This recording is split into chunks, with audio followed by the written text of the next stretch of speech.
EMR Policy Institute has been carrying out. In particular, they're monitoring and actual testing of compliance of towers. Because you see, the FCC recommends how towers should work, but right now they're decimated. They have almost no funding for anyone to go out and actually test.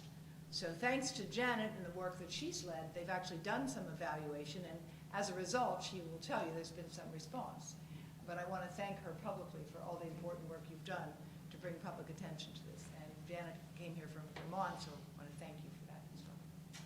I grew up in Stoneham, though, so I'm not too far from home here. The EMR Policy Institute, the reason we exist is to do things like this, hopefully educate the public on exactly what the regulatory policy and history is in the U.S. Again, I'm very happy to be here in support of the cell phone right to know legislation. I think it's something that can be done, isn't very costly, which is always a big hurdle to get over to try with any legislation. Isn't going to cost anybody a lot. It can happen quickly, and I think it's right that it's going to have to be municipalities all over the country pass it first to make pressure that states will then join in, because it isn't going to be the federal government to do it first. It's going to have to be from the bottom up. So I think this is you really have an important opportunity here to be one of the first, be the first on the East Coast. That would be great. Yeah. What we have found, we organized in 2003, growing at a couple of previous organizations, but our goal was, besides public education, is to track what's happening in the U.S. It's at the FCC, even though there are some other agencies involved in the safety aspects of exposure, but track what's happening at the FCC. What are they telling you? What are they really doing? Are they protecting the public? Should you have confidence in what they're doing? You've heard a lot about the cell phone discussion. The other end of that is the antenna sites. Your cell phones are not going to work if there aren't antenna sites out there. So starting in 2011, we conducted about a 2-year investigation of antenna sites that are on rooftops around the country, different states. We chose rooftops because a lot of different people have access to them. It isn't just the cell phone company workers that may be on the rooftop near the antennas. You could have workers, roofers, people that have to repair the roof, people that have to repair air conditioning, people that have to repair elevators. All that stuff is up on the roof. And there are FCC regulations that are supposed to control what people are exposed to in an occupational situation. If you work for the cell phone company, then you get some training with that. If you're the roofer or the elevator repair guy, you're not supposed to be up there unless somebody has trained you and that you have the ability to control your environment. In other words, you're supposed to be able to call in, I'm on the roof, shut the antennas off till I'm done. That's the way it's supposed to be. Or there's supposed to be barriers so that you can't get close enough to the antennas to be in the danger zone, or there should be signage, or the door to the roof should be locked. This is what we were looking at. Is the FCC enforcing any of this? And if you want to go to our YouTube, go look up EMR Policy on YouTube, and you'll see there's several videos there of the work that we did. You'll see that signs aren't there, or the barriers are falling down, or there are supposed to be numbers to call on the signs. So say if you are the roofer, can I call up and find out from this company, I'm on this spot, will you turn the antennas down while I'm working, or what should I do to be safe? You'll hear the recordings of the calls. It was pitiful. We found most of this, we sent in written complaints to the FCC, which is how you're supposed to report this. We sent over 100 of them, and showing sites that are out of compliance. 7 of them were in Massachusetts. And there was one in Worcester that was, if you want to, you can email me, I can send it to you if you want to see, but we took the expert who did the investigation for us, had his meter, took a picture of the reading of each of the meters on these locations to show whether it was in compliance. And the majority of them, you would see O-L, which means over limit. They were over the limit for general public exposure. So here you have these workers up there on the roofs. If they had no training, they don't even know they're in a danger zone. And this is multiplied by how many times? And we put a press release out on this. Interestingly enough, it was posted on the AM Best website, if you know them. They quantify risk for insurance companies. In other words, insurance companies look to AM Best to decide what they're going to insure for and what they won't insure for. And February of 2013, AM Best had put out its own report putting fracking, nanotechnology, cyber attacks, and radio frequency exposure to workers all in the same category as emerging risks with long tail consequences. In other words, it may take you years to find out what the actual risk will be, so they were advising against insurance companies insuring on those.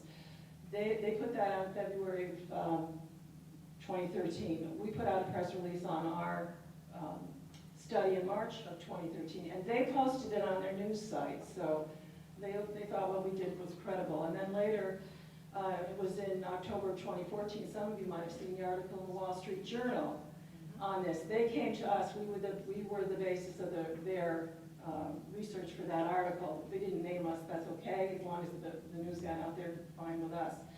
But the point to be made here is that the FCC is not enforcing the limits we're living under. The limits we're living under are flawed, as you've heard so far. The safety limits we have only consider thermal injury. Am I going to get close enough to that antenna array, or am I going to have the cell phone up to my ear and it's going to put out enough radiation to burn me, or to cause skin irritation, or if you're on if you're on a rooftop, you're going to start feeling sick and you need to leave before you throw up. That's what the safety limit is. And our investigation was to look at, is the FCC enforcing that? We think that's inadequate. Again, as you heard from Dr. Sharma, there are many, many other effects that happen at much lower levels they're totally ignored by the FCC. Well, our study showed that they don't enforce the limits that they have. We have learned they did put out a consent decree with one provider, Verizon, for sites in the Philadelphia area and the Hartford, Connecticut area, which we reported on sites there. They won't tell us that they're the same addresses that we submitted, but I don't know anybody else who was doing this. So they cited Verizon on those two areas. We reported probably about 10 sites in those two areas. They ignored AT&T, they ignored T-Mobile, they ignored Sprint, back then there was still Sprint, and Metro PCS. None of them have gotten any kind of enforcement action, just Verizon. So there are many of these antenna sites we know nobody's even gone to look at. So what does that have to do with your cell phone right to know law here? The FCC enforces for antenna, or supposed to, regulates, let's say they regulate for antennas and for cell phones. And we know what they're doing is inadequate for both of those. So I think asking for the cell phone right to know is the place to start. The next thing you might want, many of you, if you have school-age children or grandchildren, the next thing you might want to extend this to is Wi-Fi. What's happening with Wi-Fi that your kids have to sit at school every day? Maybe you was, what did your school district do before they decided to put it in? Were you informed at all? Something I'm sure your school district doesn't even know. They'll tell you that the Wi-Fi is compliance with FCC, so you don't have to worry. Well, it isn't compliance with the FCC, but the FCC does not regulate any other devices other than cell phones and the antennas for exposure to humans. That part of the regulations is called Part 15, and it's for intentional and unintentional emitters is what they call it. And the things that come under that category that are only regulated for whether their emissions interfere with another device so the other electronic device won't work correctly. That's all. They're not looking at how the emissions interact with the human beings around them, just with the other devices that may be around them. They don't want to get complaints that somebody's machine doesn't work because the other guy's Wi-Fi is too strong, so my baby monitor won't work. And that's what the regulation is for. The things that come under that are computers and peripheral devices for computers, tablets, cordless phones, whether the new DECT ones or the older analog phones, Wi-Fi, smart meters, Bluetooth, wireless microphones and wireless headsets. And you go into a lot of offices these days, and the receptionist is walking around with a headset on all day, so she doesn't have to answer the phone. When I go to the dentist, or when I go to the health center, when I go to primary care, both places, the receptionist's got got the headset on, so she can answer the phone for wherever she is all day long. Has not been regulated for the emissions from that, how it interacts with her body. They don't look at it for those either. Toys or remote controls for toys, walkie-talkies that are sold to children, baby monitors, garage door openers. So a lot of your consumer products, other than a cell phone or the antenna arrays, the regulations do not look at how the emissions interact with human beings. So I think it would be, I think it's ingenious to start with the cell phone right to know law the way Dr. Lessig has written it. What they're asking is not any different than what's already in where Dr. Davis showed you on your cell phone. But the idea is to get it where you go to buy the phone, have it there too. A piece of paper you can read before you decide which phone. Instead of going home, buying the phone and not finding it until you get, go through all these steps to get to it, or you read the fine print. If you've looked at the manuals that come with a cell phones, smartphones, the print's about this big and it's on the page. One page here was 186. It should be right up front. If they're putting it out there as information for the public and selling their product, it should be at point of sale.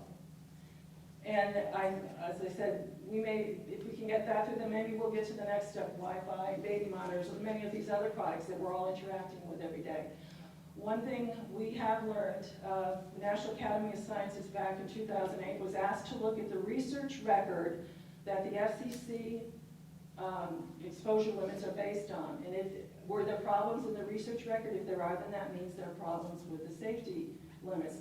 And they identified very clearly things like the model for exposure is a 200-pound, 6-foot-tall military guy, because the first people exposed to this were in the military, radar, that kind of thing. So the model, how does that body absorb radiation? That's the model. It has not been adjusted for pregnant women, children, elderly people, people on medication, short people, nothing. It's just this one model of this big guy. The research that the standard is based on does not look at long-term exposures. They were just short-term exposures, and they extrapolated it out. They didn't actually do the studies for long-term exposures. There are not studies of how does radiation interact with metal around your face. For example, if you have metal frame glasses, or if you're a teenager with braces, or you've got metal earrings and you're holding a cell phone up to your head, it's going to react differently. The metal is going to act like a light, the radiation will act with it like light on a mirror. It reflects it, and it behaves differently around metal than it does when you're holding it, when you're somebody with no glasses or no pierced earrings or no, whatever piercings you got. And the other thing about that is implanted medical devices. The research literature that our standards are based on only was published before 1986. Lots of things have changed since 1986. One of those things is how many people have implanted medical devices that are electronic. So you hold up a cell phone, or you have a computer in your lap, or any other type of thing. How many children have cochlear implants for hearing, and then you put a cell phone up to their ear? So there are many situations that we're exposed to everyday common things now that the safety standards didn't even look at. So you need to have more information, and a place to start is with the information the manufacturer is giving you about how to use your phone safely. So I strongly encourage you as a town here in Framingham to take this on. I think you'd really be breaking ground. Thank you.